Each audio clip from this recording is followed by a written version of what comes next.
Hey, Beyond listeners, this is Dr. Flora, your host. Welcome to the Beyond podcast. I am so excited to introduce this innovative, driven, inspiring woman to our Beyond podcast. Avani Modi Sarkar is the co-founder of Modi Toys, an award-winning brand of children's toys and books rooted in South Asian culture and the Hindu faith. And it is a Sinha household favorite.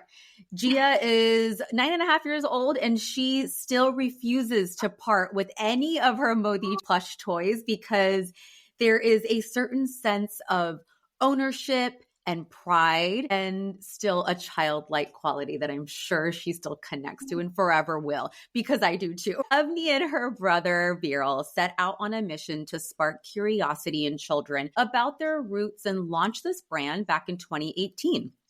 Since that launch, this mantra singing plush toys have delivered over 55,000 smiles and have been awarded Best Toys by Good Housekeeping and Parents magazines. Avani herself has been recognized by Forbes Next 1000, Inc. Female Founder 100, Ernst & Young's Entrepreneur of the Year for New Jersey, and as Mompreneur of the Year by New Jersey Family. Avani is also a super mom of 3 and shares parts of her journey on social media.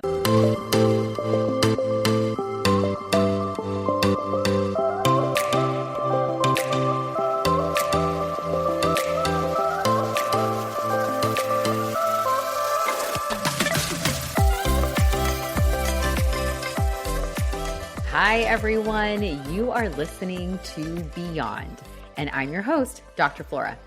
Listen, life is hard. You don't have to do it alone. As a mindset coach, physician, mom, and an infertility warrior, I have mastered techniques to help move you towards contentment and growth. I can't wait to go along with this crazy ass life journey with you while making sure you feel like your best self. This podcast is meant to have you feel unstuck from your rut and less alone. Let's do this. Avani, welcome to the Beyond podcast. One, obviously excited that you're here, but 2, I am always in awe of your drive and your ability to just put yourself out there, because traditionally in our South Asian community, we are known to be risk averse. So have you always been like this? I think to an extent, yeah. I mean, before Instagram existed, I was still like kind of putting myself out there just so the world didn't know about it because I had no one to share it with.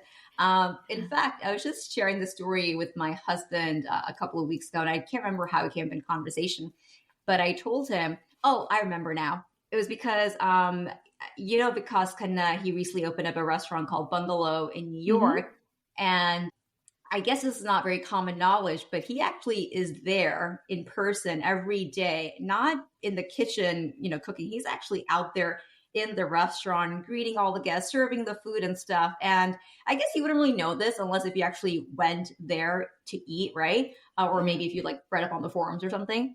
But I had gone there for my husband's birthday with him, and he's like a big foodie, so he was really excited for the food. I was excited with the possibility of meeting Vikas Khanna. Of course, you never know if he's actually going to be there or not. But I took my chances and I brought our baby Ganesh and our Ganesh bobblehead because we happened to go during Ganesh through the 10-day long festival. And so I was like, hey, maybe if I see him, I'll give this to him, because he had recently posted on his page on Instagram that he had gone to the Siddhivinayak Ganesh temple in Bombay. Okay. So yeah, that gave me, enough information. Okay, like at least he's like a devout, follower and stuff. So I felt comfortable enough giving it to him. And so when he came by to, give my husband the dessert with the candle, because we had told them that we were celebrating his birthday, I was like, okay, this is my chance, like maybe give him something in return. And so anyway, my husband captured the whole thing on video because I told him to, and I posted on Instagram, and then that video went viral, and then like so many people had messaged like, Avani, how did you meet Vikas Khanna? Like, did you have to go do something special? And I'm like, I made reservations and I showed up and I took my chance, right? And I think people forget sometimes the simple act of taking a chance. And So the story that I was telling my husband and how this all came up is I was like, like sometimes people just forget like how simple it really is. And this was like years ago, like maybe 13, 14, 15 years ago when I was like working in corporate America. And at the time, my dream job was to work for a magazine like Cosmopolitan. Like Carrie Bradshaw's job was like my dream job. Yeah. Yeah. And I thought that if I could just, get my foot in the door, I would be so thrilled. And so at the time, the editor-in-chief of Cosmo magazine was this woman named Kate something. And I remember like stalking her online, and I learned that she had just published a book, and she was going on like a book signing tour. Okay. And she was going to be at a Barnes and Noble for a book signing. So I was like, there's my chance. So I went, and like, of course, I made sure like to ask a question during the Q&A, like at least like, so, we can have some eye contact. And then I waited until I was the last person in the line to go get my book signed. And I took the opportunity like to tell her about my blog. I used to have a blog at the time, very much in line with like Sex and the City without any of the sex stuff. Yeah. And I basically said to her, it would mean so much to me if you just like took a look at my blog and see if there's an opportunity for me, if there's like a fit for Cosmo. And she indeed took a look at my blog. Wow. And she sent me an email, and she introduced me to someone on her team. And then, I followed up, and we connected, and I even went to the Cosmo office in Manhattan and to have this meeting. And, things didn't obviously pan out. But just the fact that like, like I don't want to call that manifestation, because like I didn't manifest it. Like I had a plan, and I followed through on it. Yeah, so that was another thing I was going to point out, because a lot of the times, sometimes people are like, oh, I was at the right place at the right time, or I did manifest. But behind manifestation is clearly, from what you're telling us, strategic planning. Right? You came prepared with a question. You knew where she was going to be, so you can have the opportunity to be in the right place at the right time. And you came prepped with a pitch. Like it wasn't like a full on give me a job, but hey, this is what I'm doing. If you are interested, you kind of left the ball in her court. Yes. And you did jump at the opportunity. Ask, right? It was like, hey, just take a look. If this fits, then like, just introduce me to someone. Like, I'm not putting any pressure on her to do really anything. Like, so she is, or really pressure on yourself. I do want to point that out. You're not putting pressure on her, but sometimes we put so much pressure on ourselves to like follow through and make sure things work out, right? Following through is one part, but the expectation for that follow through is like, okay, I have to get this job, or I have to. And what if she didn't look at your blog? Like, meh, you'd probably just continue pursuing your ongoing goals. Exactly. I don't think me working at Cosmo or any, fashion magazine at the time was me contingent on what happened with Kate that night. Like I would have pursued some other path, but that was just like one path I took. And I think I just wanted to point out to people that sometimes like things are not that out of reach as they may feel in your mind. You just have to like take your shot. Yeah. So if a lot of us, I think, have this fear of failure, right? Because we try to aim for success, perfection, which is never the goal. But that being said, I have my own coaching techniques on how to let go of perfectionism and reach for your best, whatever that may be. But what advice do you have for those who aren't taking their shots because of fear of failure? I would say start small, right? Like maybe you are not an extrovert, and neither am I. Like it's not like I crave the attention of like being in front of like a room full of like 100 people. I prefer the one-on-one, but start where you are, right? Like, so if the idea of going up to a total stranger and like pitching yourself like scares the shit out of you, then like don't do that, right? Like maybe like try talking to someone that you do know about something that does excite you, and then the more and more you do that, the more you realize like, okay, you know what? I can do this because all I'm doing is talking about something that like comes so naturally to me. Correct. I'm just talking about like somebody else like that I haven't met before. And that's all we're it really, I Yeah. think. And it's so simple when we say it, but I know, especially where I am and me trying to build my own business here and also practice medicine and run a podcast, like no big Yeah, deal. yeah, But whenever someone says, oh, I'm going to this event to network and you should come with me, that word network just like, I don't know, it puts me in this like yeah, bind. And I yeah. remember the last few events I went to, my husband was like, we're not networking, we're just connecting. And I'm like, yeah, I'm like Yeah. you. I prefer the one on one conversations. I don't want to know everybody and all the Yeah. people in the room. I would love to have one on one conversations with everybody, but that's just never possible.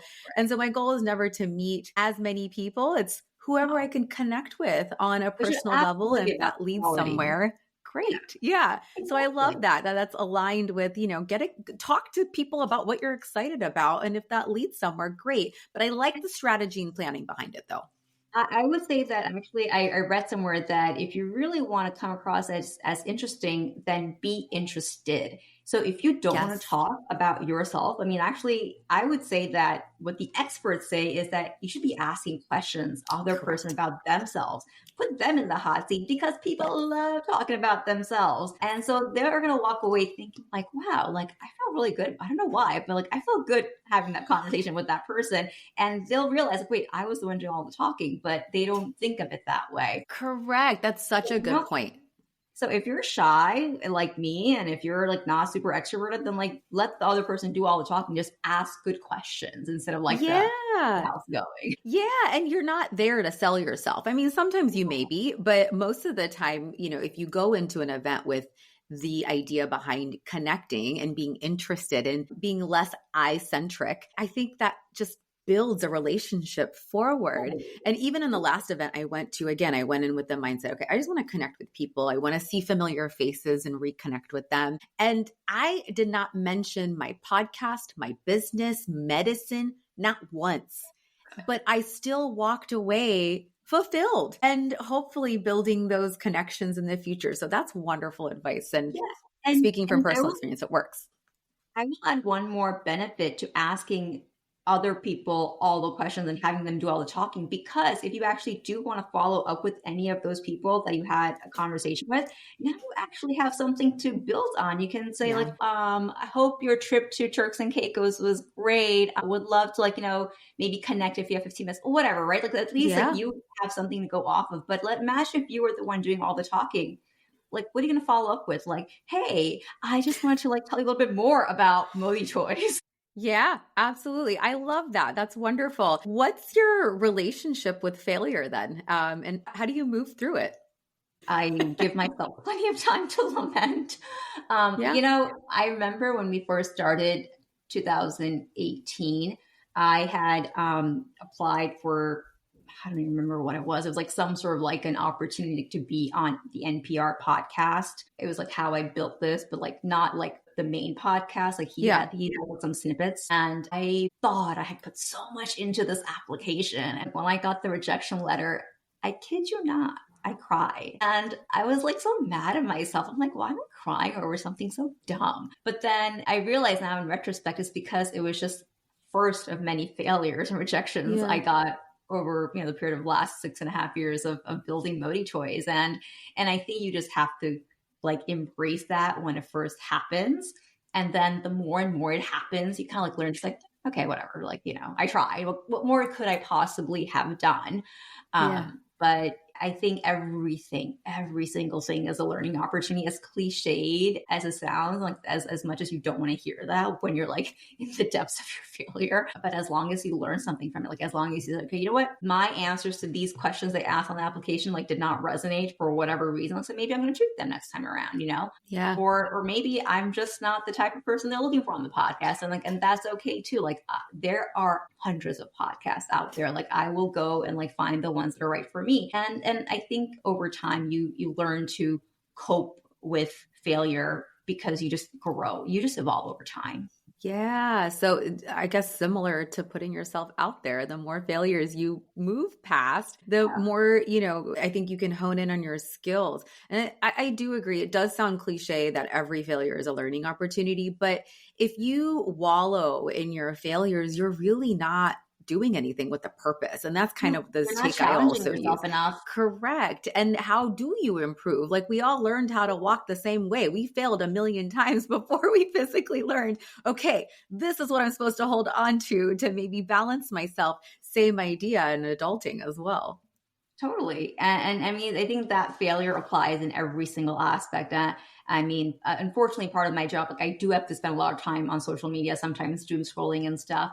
But, I was just watching this video by Guy, what's his name? Guy? Yeah. And he was saying that how, people always complain like, oh, I'm not getting any engagement. And he's like, no, your content just sucks. Like fix your content. Like, you're not, you're not resonating with what people want. And I think that kind of speaks to failure in a way too. Like, it's not that you're failing because the algorithms are not on your side. It's you're failing to connect with people, and you got to like be able to speak that language, whatever the language of that medium is, like, and the way the things that people respond to on Instagram is different than the things that people respond to on TikTok, for example. And I see that clearly because I can literally post the same thing on two different platforms and get two wildly different, views and engagement. So yeah, absolutely. I mean, social media, if you're on it for creation, marketing, business exposure, it is a game and it does take a logistical approach. And yeah, we all have seen random accounts, go viral. But again, what's the purpose, right? Sure, it can bloom into an independent business, but most of the time, it is very strategic. And I also have seen a reel or like a meme where someone wrote, we get really upset when we only get like 50 likes on a post. And, some people may have tens and thousands of followers, but she's like, imagine 50 people in a room clapping for you. Yeah. Like, how amazing does that feel? You've affected 50 people, right? To a certain extent, to have them press that button or comment or DM you or whatever that may be. So sometimes quality does go much farther than quantity. And that again goes back to our, initial putting yourself out there in connection. Yeah. Quality connection counts more. You may have to deal with the quantity, but that quality really trumps everything. Yeah. And I think it also goes back to what I was saying about like, you have to begin by connecting one-on-one. Like stop trying to connect with 100 people at once. Like try connecting with one-on-one. If one person leaves you a comment, great, connect with that one person. If one person DMs you today, great, connect with that person.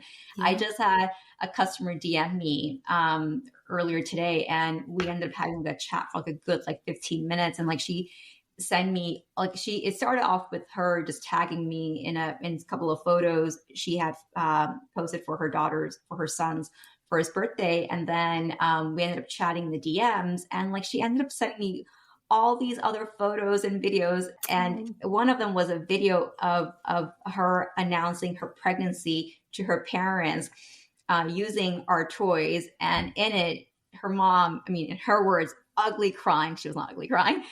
And of course, and I was ugly crying after I saw that video.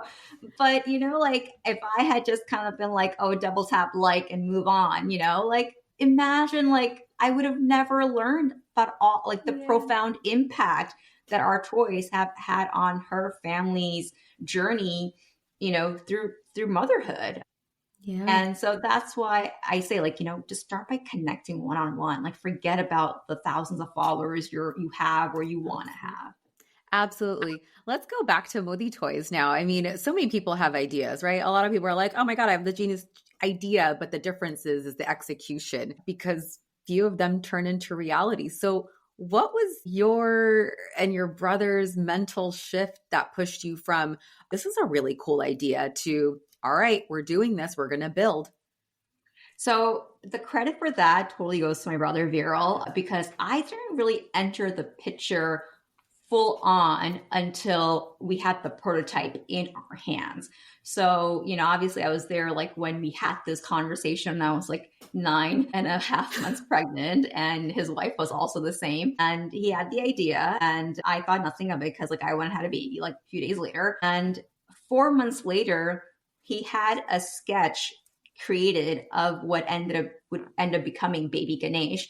And I have to say, it looks like 80%, like very close to like what our prototype ended up being. So we weren't that far off at all. But, like January is when we had our daughters, and May is when he had the sketch created. And then December of that year is when he had an actual prototype with like the mantra singing, Oh my component, gosh. everything. And like this was all happening for me behind the scenes. Like I was not actively involved in that process. Like, I mean, I would see like, but like I was not really providing any real feedback. And it's when he got the prototype, I was like, oh, like you actually had an idea, like you actually made it go happen. Like that was really impressive because I didn't think had the entrepreneurial gene in him in our family, like my parents and my other brother do. And even I had some inklings at the time, but he was like the one, like very corporate America, climbing the ladder focused. So it was just very shocking for me. And then that's when I kind of stepped in unsolicited. And I was like, okay, well, let me go ask, like my Facebook mommy group, because at the time my daughter was 1. I was living in Hoboken, which is like a very urban part of New Jersey. So it's like a 1 mile, radius, super small, but very densely populated with like a lot of young families like myself. So I knew that I had the right target audience in my mommy's group to pose the question. And so I took a photo of my daughter just kind of holding the baby Ganesh. At the time, we didn't even have a name for it. Oh. And I said, hey, my brother and I have been toying around with this idea, pun intended, would love your thoughts on like, A, like, what do you think about this toy? B, would you want to buy it? C, how could we make this a little bit more special so that it's not just another plush toy in your pile of like, stuffed animals. And the one thing the internet loves is to give their opinion. Of course. Ask for it or not, but when you ask, they shall deliver. Yes. And so I got so much overwhelming positive feedback. So I was like, well, okay, like, why don't I just go and ask other like, mommy groups on Facebook like that, even if I'm not a part of, I can just go join. Right. And so that kind of, multiplied across like 25 different Facebook mommy groups all around the world where there was an Indian, population. So like, whether it's Singapore, South Africa, Dallas, Bay Area, et cetera. And the collective, response was that like, love it, needed it yesterday. Like, where can I buy it? And that was essentially me doing market research. Yeah. I didn't realize at the time, but it gave us enough confidence to say, okay, you know what, like, let's go put in our initial order with the manufacturer and go launch this thing. So that's how I kind of worked my way into getting a job at Movie Toys. That's amazing though. Still, I mean, the fact that first of all, the power of internet is crazy. I was actually born in Hoboken. Back in the day. Yeah. It's not what it was 40 years ago. It wasn't what it is different today. Yeah. Very different 40 years. But anyway, totally aside, that's awesome. I'm always curious, like when people start their businesses, I know it's exciting, right? Because you got a bunch of wonderful feedback. You have the support of your brother too. Were there any moments where you were like, what did I just get myself into? Yeah, I mean, so, it wasn't all like, oh my God, we love you in the feedbacks. I would say about maybe 15 to 20% of the feedback that we got in the comments was like, this is blasphemy. Like, how could you do this? It's like disrespectful.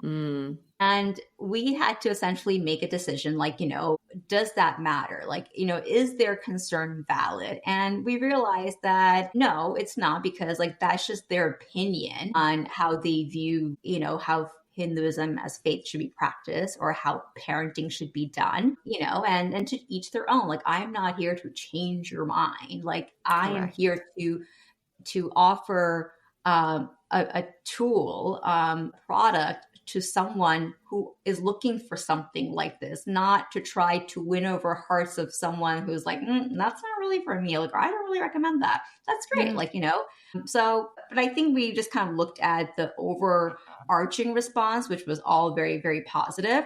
And, I mean, to this day, I'll still every so often get comments like, oh, well, how could you be doing this? Like, this is like really disrespectful. Kids don't know, they're like, and I'm like, okay, well, that's great. Like, I'm not here to argue. And, and if they really want to, like try to get an answer out of me, I'll just say that, like, I see it as a teaching opportunity.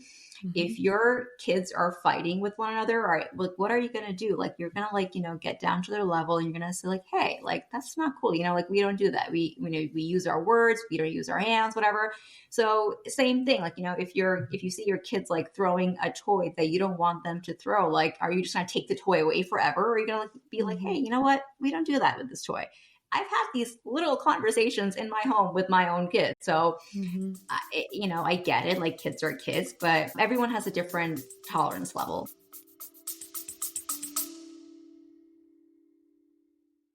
Do you ever feel like you are juggling a million things at once? Especially if you are a business owner. You're trying to grow your business, but also, run your business. It can feel like you are drowning in your to-dos with barely a moment to breathe, let alone dream bigger. I have been there. Now look, I tried hiring a gamut of virtual assistants, but it often felt like there was just one other thing on my to-do list. I had to spoon feed tasks, constantly check in, recheck their work, and still worry about things slipping through the cracks.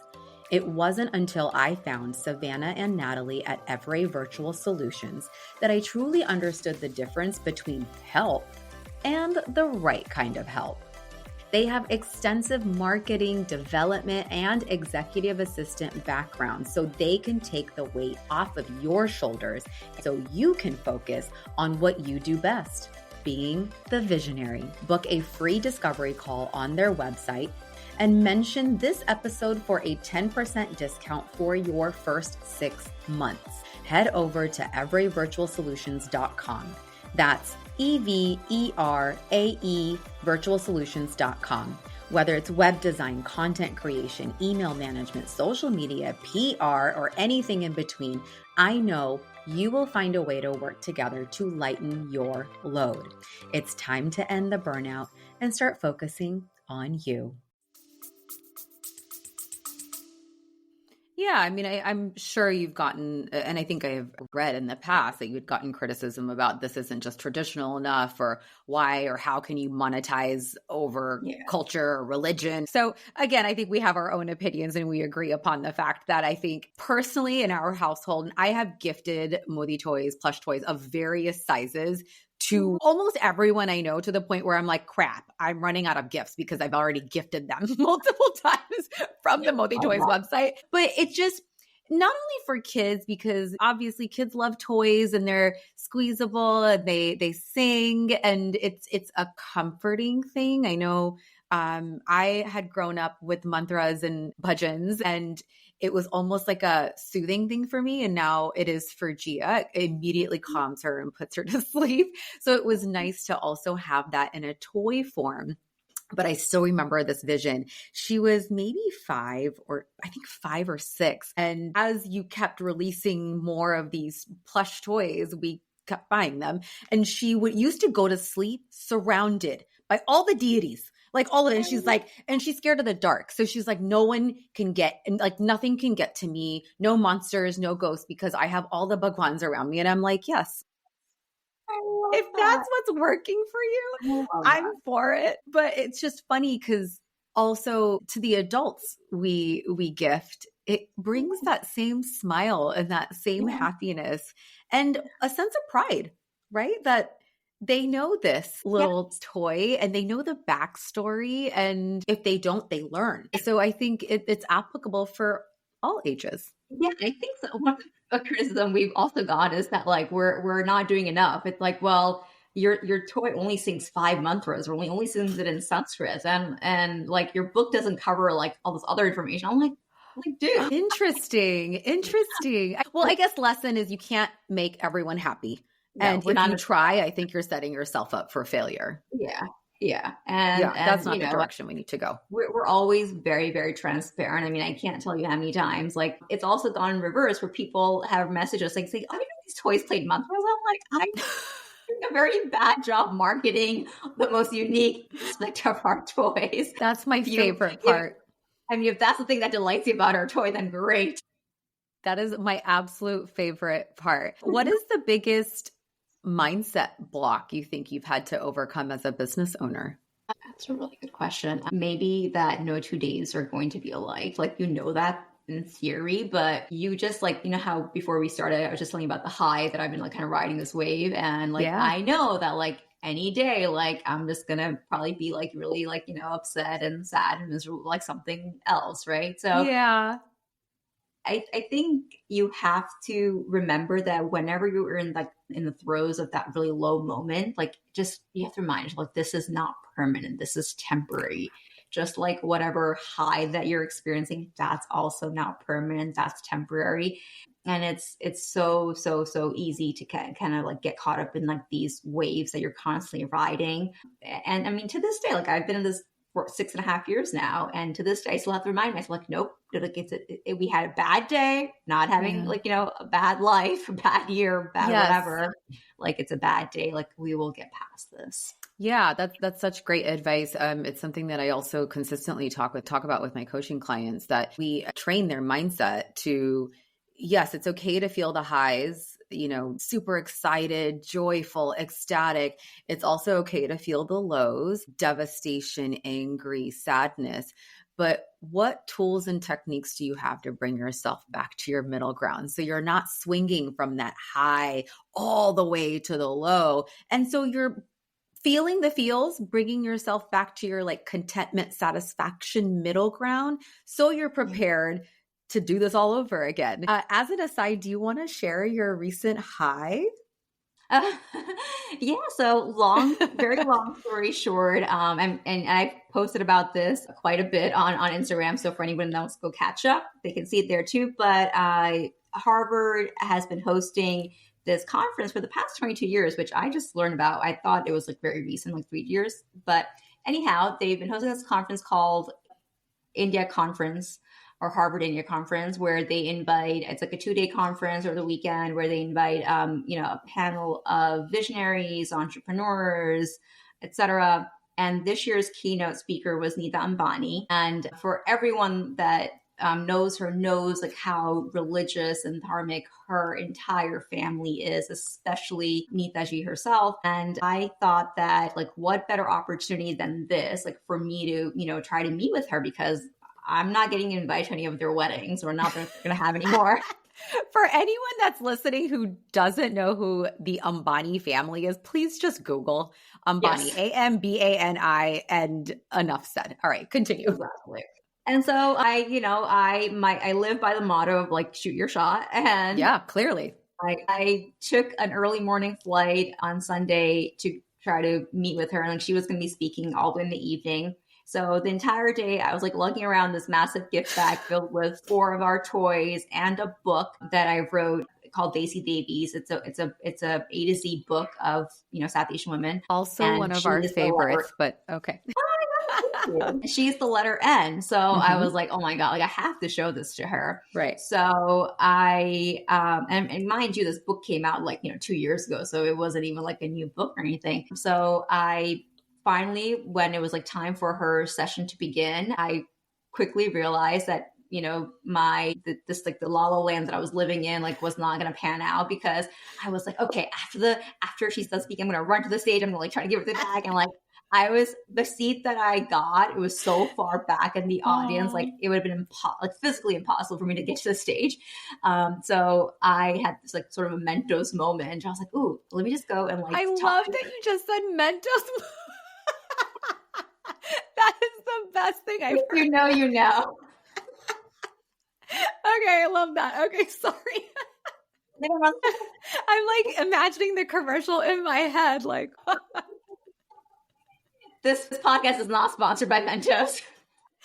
But if they want to, I'm down. So I went and I talked to their security, and she had a lot of security there. So I just kind of went and talked to any one of them, and they were like, okay, hold on. Like hold your spiel. Let me go get the guy you should like talk to about this. So then he goes and gets the security guard, and then like I gave him my whole spiel, and And then I was like, look, you can take this bag, you put it through a scanner if you have it. Like, Yeah. I have nothing to hide. I got nothing but love to give to her. So he looked through everything. We even flipped through the pages. And when he saw the page I had written about her, he was like, Oh, oh, that's cool. Like, he was like genuinely very impressed. So that's awesome. I think that the novelty of the gift is like kind of what, well, not as a novelty, but like how much, it would resonate with her and who Yeah, she but no, is. it is novel though. And it's also very unique. I think that's Yeah. why so many people have gravitated towards it. So yeah, give yourself credit for both. Well, thank you. So, he took it and he was like, I will ensure it gets to her. And so I was like, in my mind, I'm like, well, I hope you're not like, lying to me, because he could have just said this like, kind of like, okay, like get away from me, Right. but he meant what he said. And I'm just so grateful for the man for doing that, because if he hadn't, like, he was the gatekeeper essentially.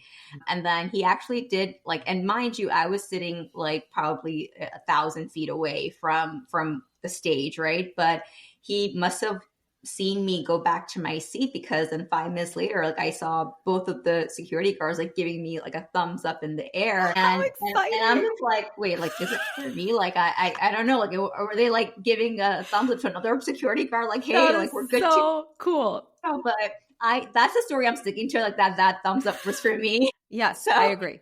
It is. as it turns out, it was for me, because yesterday I got a call from someone from Mrs. Ambani's office just to basically say thank you. And my jaw was on the floor, because like never in the past 6.5 years of me gifting to a celebrity or anyone of that status has ever like really gone out of their way Yeah.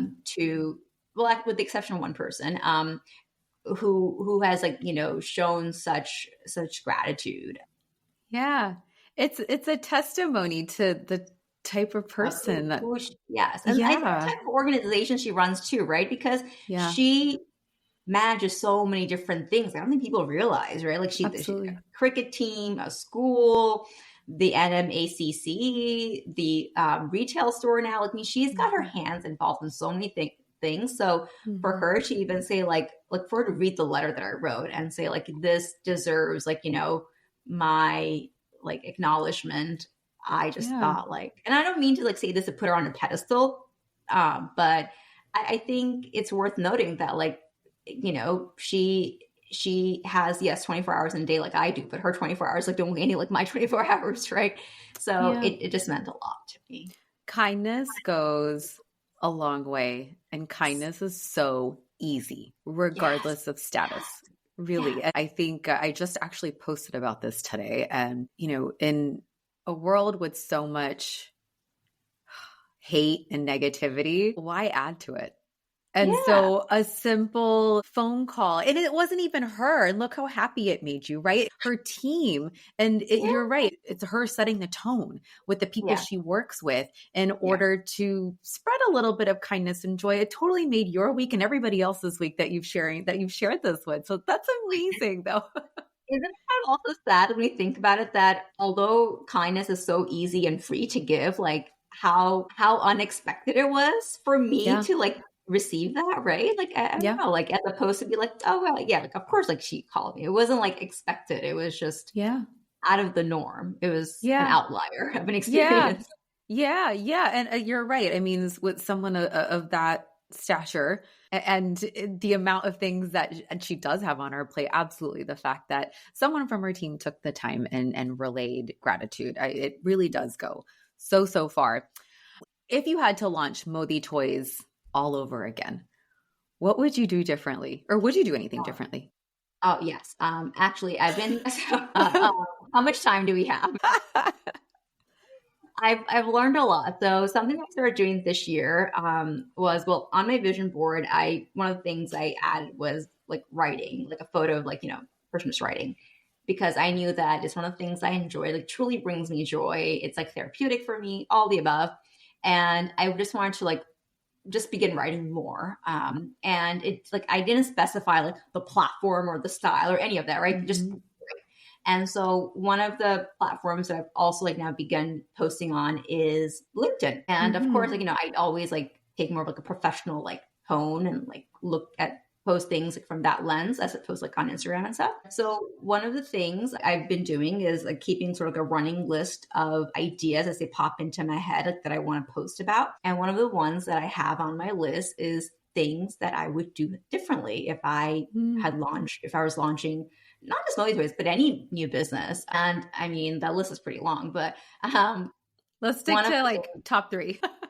So the top 3 that come to mind, one of them is I would definitely have started using email marketing more actively earlier on. And it's something that I didn't really begin doing, I want to say until like last year, maybe even this year, if I'm like being really honest. Yeah. So, initially when we started like 6 years ago, I would just send out maybe, I don't even know, like one email, maybe every few months or so. And it was like always promotional. It was never like, hey, like, let me talk to you as a person as opposed to like, this is a mass email. And it wasn't until I want to say last year that I started adding more to the mix of type of content I was including in my email. So I started like shifting from strictly promotional emails like, hey, Diwali sale, Valentine's Day sale, whatever sale, to, hey, we just posted about this Theology Thursday post on Instagram. Like, here it is, in your inbox, right? Because I realized in retrospect that I was like, wait, so first of all, a side note on Theology Thursdays, for those people that don't know, it's become like a series of periodic posts that explore the why behind commonly asked questions, like what are the 5 days of Diwali? Or why do we touch our elders' feet? Why do we crack a coconut? Stuff like that. I love them. I'm on your email list, and I love the LG Thursdays. I think they're fun. I think they're innovative. And I these are questions that I asked when I was little, and they're easy to explain too. Yes. Right? It doesn't have to go into this huge, complicated explanation. We ain't got time for that. No. I had initially been only posting the Theology Thursdays on my Instagram stories, but then I was like, wait, I think I'm missing an opportunity to actually, get more engagement by not posting it on my feed. So I started posting on my feed. But then it wasn't until like last year that I was like, wait a minute, like not all of our customers and followers and supporters are on social media. And even if they are, like they're not all seeing this either. Yes. So then I was like, well, why don't I just start emailing people about it too? And then I was also like, wait, like not everyone has Instagram. Like, why don't I post about these as blog posts on my website? So then like it slowly, it kept evolving this bigger and bigger thing. But I realized like if I had maybe just started doing what I'm doing today, like 5 years ago when I initially started the Theology Thursday series, like, perhaps like my SEO would be stronger, perhaps my email list would be big. I don't know. Right. But it's one of those things like you don't know until like you do the things that you're doing. It's an iterative process. So that would be one thing. Second, kind of along the same lines, SMS marketing. It's a very tactical thing to talk about, but you, again, don't realize like how powerful it can be. And if you think about just how you are as a consumer yourself, like you're always on your phone, right? And of course, like, you get a ton of emails, but like how many text messages from brands do you get? Or even like WhatsApp messages like from brands do you get, right? So, this is like SMS marketing is like not anything innovative like now, but these are things that I feel like I could have like unlocked years ago. And I just feel like, man, like, if we had done that much in sales then, like imagine how much more we could have done if I had just known then what I know now. But yeah, I mean, it's really just marketing related because like that's the hat that I wear with Modi Toys. And these are all things that like you just don't know until like you try these things. Like I wasn't thinking about SMS marketing because maybe I didn't like learn about it early enough, or maybe because I thought it was like too big of an expense to take on. But then you see the ROI on it like fairly quickly. And then you're like, oh, well, like actually like I could do it. Yeah. And hindsight is always 20/20 with any situation. Right. And so as soon as you start picking apart, that's why they're lessons. They're not failures. Yeah. And moving forward, I love how you guys are changing, adapting, and incorporating new ways to get customers' attention. I mean, that's important to continue to do and pivot from. As we just saw, you are a mom. And I think as parents, it's important, as working parents, let me rephrase that, it's important to learn how to hold our boundaries, regardless of with who, whether it's through work, whether it's with our family, with our kids, with ourselves. What do you think your superpower is as a business owner and mom? Oh gosh, not being afraid to hire help. No, that's huge. Yeah, I mean, just the other day, so one of my best friends had a baby and it's like her second child, and so the transition from going one to two kids, right? Like it's tough. It's like the toughest probably. And like my friends, they always say, we don't know how you do it, Ebony. Like we don't know how you do it three. And I said to her, I was like, honestly, like I have help, and up Yeah. until we had three kids, our help was comprised of the grandparents. It was like my mom and my in-laws, like who would like literally take turns. Like Monday through like Wednesday would be my mom, and then like Thursday through like Friday would be my in-laws, or vice versa. And it wasn't until we had our third that all the grandparents were like, yeah, our work here is done. I can't really do this anymore. And so we're like, fair enough. You paid your dues. So that's when like we actually hired a nanny. And even my husband said, he was like, Avni, like you're like a different person now, like now that we Yeah, have help. And I don't think even I realized how much I was struggling. God, I don't know, this is making me emotional, but like that's you don't okay. realize how much like, like you lose yourself in like Absolutely.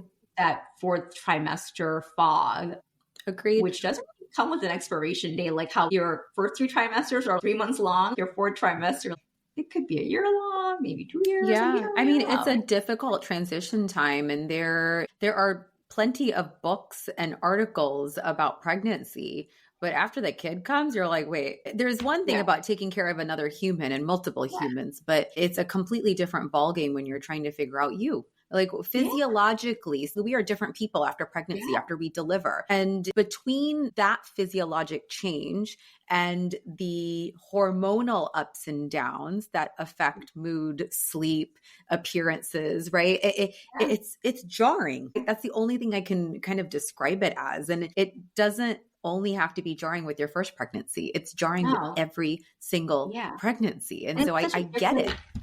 it's a different experience with each one too. It's not like, you're going to have Mhm. the same exact postpartum experience with every single child either. But these are just like kind of, I would say like, things you have to like look out for. Like you may think that, like I want to soak up every moment with my child and I don't need the help. And maybe you don't. Like that's great. But like Mhm. there's no shame in hiring help like if and when you need it or however much you need it. And the kind of help I've needed has evolved obviously as my kids have gone older, but like it's just I think it takes the mental load off of women, which we all kind of talk Absolutely. about as women, right? That I know that I don't have to worry about XYZ thing during this time period. Mhm. Like I know that I can have this podcast right now, mostly Yeah. worry free, as Yeah. opposed to like, oh no, like what if like like what if I just had left him with an iPad or the TV on or a coloring book or whatever.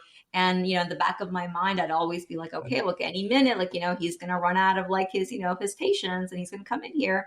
So I think that's sometimes like the biggest superpower that like as women, like we can have that you have to give yourself permission to like ask for help because it's not a taboo. It's not taking away from the incredible mom that you are. It's just adding Absolutely. to how many more incredible things you actually can do. That kind of Absolutely. make you happy too, right? Of course, of course. We can't be, I call it the martyr syndrome. Like we can't be that always No. and still be happy and content and satisfied with ourselves and our family. And it's also important to delegate without guilt. I mean, shame is one Yes. thing, but it's quality over quantity, remember? And so if you have some stressors or that mental burden off of your shoulders, you are able to build quality relationships with your family members. I mean, that's more important than the Well, that's number of minutes. yeah, you can't pour from an empty cup, right? It's like, and Absolutely. if you're not happy, nobody's happy in this A family. 100%. No, I agree. And I think we've all experienced those ebbs and flows of being overwhelmed and not our best selves to our families, and then Yeah. finding some sort of balance with delegation and being the best versions of ourselves. All right, Avni, we are wrapping up here, but before we end, I'm going to do like a rapid fire Ooh, question here. It's going to okay. be quick answers, one word answer. If you feel the absolute desire to like explain, I would love to hear it. But are you ready? Yeah, Okay. All right. Question number one, your favorite toy from the Modi Toys line. that's really unfair, but I'll say baby Ganesh. Mine too. I absolutely love it. What is your favorite pastime? doom scrolling. Okay. No judgment. Number 3, I think you've already answered this question. What's your favorite book from your line?